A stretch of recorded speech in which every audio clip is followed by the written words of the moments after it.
Requirements ఏంటి అని అడిగారు. అడిగితే ఆయన ఒక పేపర్ మీద 20 రకాల రిక్వైర్మెంట్స్ రాశారు. ఏదని చూస్తే అమ్మాయి బారుగా ఉండాలి, జుట్టు బారుగా ఉండాలి, ముక్కు సన్నగా ఉండాలి, సట్టి ముక్కు అసలు వద్దాయో, మళ్ళీ పిల్లలు సట్టి ముక్కుతో పడతారో, బాగా కట్నం ఇవ్వాలి, మంచి ఇల్లు ఉండాలి, ఒక కారు ఉండాలి, ఇట్లా ఒక లిస్ట్ రాసుకొచ్చాడు. ఇవన్నీ చదివి పెళ్లి కాలండి అన్నాను. ఇవన్నీ చదివి పెళ్లి కాలండి అని చెప్పాను. అదేదో ఎక్కడ ఉన్నాడు. మరి ఏంటంటే ఏదైనా చక్కన గుణవతి అయిన భార్య దగ్గర అరుదని వాకింగ్ చెబుతుంటే ఇన్ని రకాలుగా రాసుకొచ్చేది ఏదయ్యా అంటే మనకి కావాలి కదండి అంటున్నాడు. దేవాతి దేవుడు ఏదైనా వనములో ఆదాముకి చాటి అయిన సహాయము ఎలా చూసాడో తెలుసా? ఆయన సృజించినటువంటి యానిమల్స్ అన్నిటిని పిలిచాడు. ఆయన సృజించినటువంటి జంతువులన్నీ పిలిపించి ఆదాము ఏ పేరు పెట్టాలో పెట్టు, అందులో నీకు ఏదైనా సరిపోయిందేమో చూడదుగా ఆదాము అన్నిటికీ పేరు పెట్టాడు. అన్ని పేర్లు పెట్టిన తర్వాత అందులో ఏది కూడా చాటి అయిన సహాయముగా ఆదాముకి దొరకలేదు. చాటి అయినటువంటి సహాయం, ఆదాముకి చాటి అయిన సహాయము.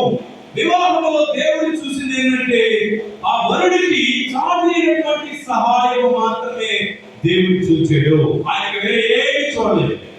ఇక్కడ నేను చెప్తాను, ఏ నుంచి జడ్ వరకు మనము ఎన్ని విధాలుగా పికప్ చేసుకుంటాము మ్యారేజ్ కి. ఏ నుంచి జడ్ వరకు చెబితే టైం సరిపోదు. కొన్ని చెప్తానే ఏ విధంగా ఏజ్ వివాహం చేసుకునేవాళ్ళు ఏది చూస్తారు, నాకంటే పెద్ద చిన్న. బి అనగా బ్యూటీ, అందం ఉందా లేదా అని చూస్తారు. సి అనగా క్యాస్ట్, ఏ క్యాస్ట్ అని చూస్తారు. డి అంటే డౌరీ ఎంత ఇస్తారో చూస్తారు. చూసారా ఎన్ని చెప్పాను ఇప్పుడు? ABCD. ఈ అనగా ఎడ్యుకేటెడా కాదా, ఎఫ్ అనగా ఫ్యామిలీ బ్యాక్గ్రౌండ్ ఏంటి, హెచ్ అనగా హైట్ ఉందా లేదా. చూడండి ఎవరికి జడ్డా ఎఫ్. చాలా విషయాలు ఉన్నాయి వివాహంలో. ఇవన్నీ కాదు మనం చూడటానికి. దేవాది దేవుడు చూసింది ఏంటంటే ఇవి చాటి అయిన సహాయముగా ఆడవుతుందా లేదా. ఇప్పుడు మనము సురేంద్రకి కావలసినటువంటి భార్య దివ్య చాటి అయిన సహాయముగా ఉందా లేదా. ఏమా చాటి అయిన సహాయమేనా? మీరు కొంతమంది ఈ మధ్య ఉంటారంటే భార్య దొరికిన వాడికి ఏ దొరికిందట, వేరు దొరికిందంట. పక్క కంటాగ్రేషన్ అవుతుంది మీరు. కొంతమందికి తేలు దొరుకుతుంది. ఏం దొరుకుతుంది? తేలు. తేలు కొడతా ఉంటుంది కదా, అట్లా దివ్య తేలు కాదండి. నేను ఏంటంటే దివ్య చాలా బ్యూటిఫుల్, అంతేకాకుండా మంచిగా ఉంటుంది, సాత్వికంగా ఉందని నేను అనుకుంటున్నా. సురేంద్రకి చాటి అయినటువంటి సహాయం. చాలా రోజుల నుంచి ప్రార్థన చేస్తున్నాం. సురేంద్ర చాలా సాత్వికుడు, ప్రార్థన చేయమని అడుగుతూ ఉంటాడు, దేవుని విషయాల గురించి తెలుసుకుంటూ ఉంటాడు. సో ఆయన కళ నెరవేరింది. దేవుడి చిత్తంలో ఆయనకి వివాహము జరుగుతూ ఉన్నది. కాబట్టి దేవుడు చూసిందంటే చాటి అయిన సహాయం తప్ప వేరే ఏమీ లేదు. వీళ్ళిద్దరు మధ్య ఒకరికొకరు ప్రేమ ఉండాలి, కేరింగ్ ఉండాలి, ఒకరికొకరు సహాయం చేసుకుంటూ ఉండాలి. మరి ముఖ్యంగా దేవుడు మీ ఇద్దరు మధ్యలో ఉండాలి.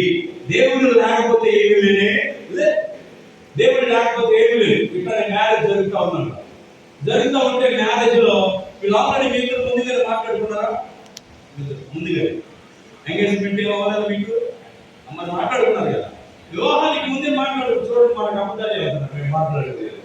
సో వీళ్ళు ముందుగానే మాట్లాడుతున్నారంటే వాళ్ళు ఒక వివాహం జరిగింది. మాట్లాడుతూ ఇద్దరు 2 డ్రెస్సులు తెచ్చుకున్నారు. ఎన్ని డ్రెస్సులు?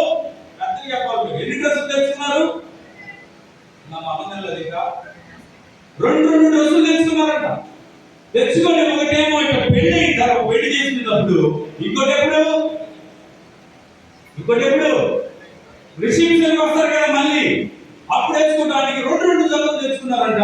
పెళ్లికి ఒక జత వేసుకున్నారు. ఇద్దరు చెరవ రూమ్కి వెళ్ళారు రిసెప్షన్కి రావడానికి. ఇవన్నీ అనుకోవాలి. రిసెప్షన్కి రావడానికి వెళ్ళారు. ఇద్దరు డ్రెస్ మార్చుకుందామని పెళ్లి కూతురు మార్చుకున్నాడు చక్కగా. పెళ్లి కొడుకు మార్చుకుందామని చూస్తే ప్యాంటులో ఒక ప్యాంటు పొడుగ్గా ఉన్నది, ఒక లెక్క పొడుగ్గా ఉన్నది. ఒక లెక్క పొడుగ్గా ఉండగలిగి ఆయన వేసుకోలేదు. అది ఊగులాడుతూ ఉండేది కదా, వేసుకోలేదు. ఆయన వేసుకోకుండా వచ్చాడంట రిసెప్షన్ లోకి. మాట్లాడుకుంటారు ముందుగానే ఏంది ఏదని అడిగితే అది పొడుగ్గా ఉంది అని చెప్పాడు. పొడుగ్గా ఉందా, ముందు చూసుకోలేదా? అక్కడే స్టార్ట్ అయిపోయింది. ముందు చూసుకోలేదా? ఇక ఆయన అంటాడు, నాకు తెలియదు ఈ పెళ్లి అయిపోయిన తర్వాత నువ్వు ఏం చేస్తావేమో, ఆ కాలు లోపల కుట్టాను ఖచ్చితంగా అన్నాడు. ఏమన్నాడు? కాలు ప్యాంటు లోపలికి మడతేసి కొట్టాలి అని చెప్పాడట. ఆమె ఏం పాపం కొట్టడం చేతగాడు. అమ్మ దేవుడు నీకు మిషన్ కొట్టడం చేస్తావా? ఆయన అక్కడ కొడుకు ప్యాంట్ వేసి రాదు. సో ఆమెకేమో మిషన్ కొట్టడం చేతగాడు. ఇక ఏం చేస్తావు అనేది రిసిప్షన్ అయిపోయిన తర్వాత కొట్టాలి అనగానే అక్కడే స్టార్ట్ అయిందంటే ఇద్దరు.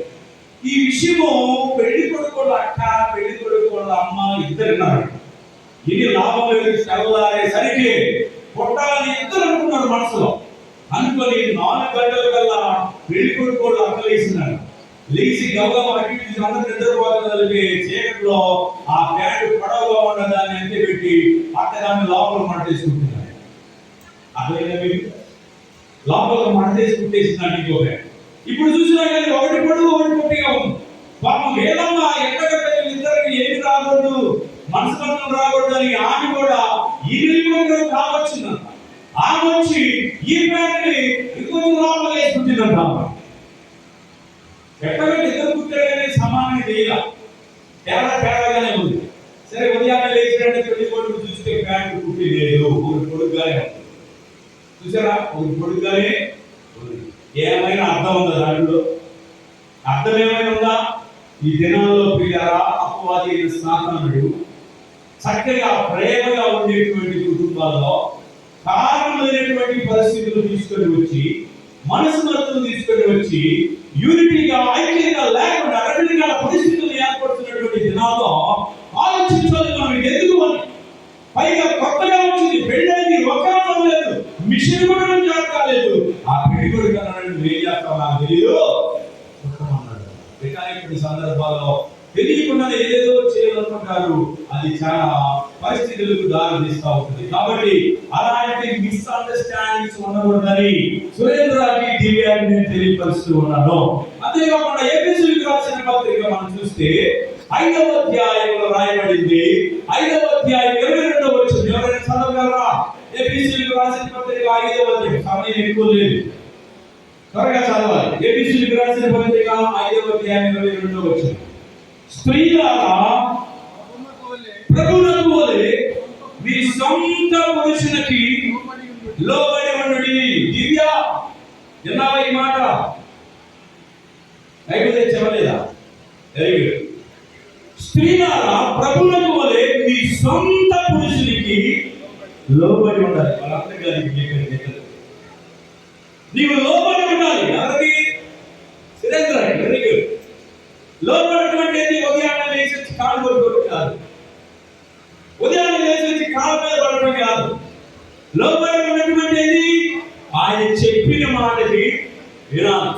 దేవుని వాక్యం చాలా మంది వింటారు, వినేవాళ్ళు దేవునికి అవసరం లేదు, వాక్యానికి లోబడేవాళ్ళు కాబట్టి నువ్వు వింటుండాలి కానీ లోబడాలి. ఓకేనా? లోబడితే మీ జ్ఞాన దేవుడు ఆపలేదు. చాలా మంది 30 సంవత్సరాలు